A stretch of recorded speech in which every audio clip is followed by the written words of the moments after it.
משתדל כמה שפחות לגעת בקצוות, ואז אני מתחיל מהשוליים החיצוניים של הפיקה, מצמיד, שם יד עם החלק הזה, דוחף את הפיקה טיפה שמאלה, ומושך פנימה.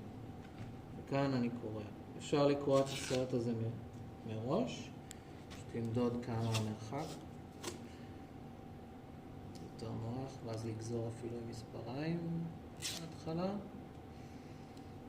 שוב, שם על הפיקה, מפעיל לחץ, לדחוף את הפיקה טיפה פנימה. את צריכה להרפות את הרגל כמה שאת יכולה, ואז אני בעצם מקבע את זה.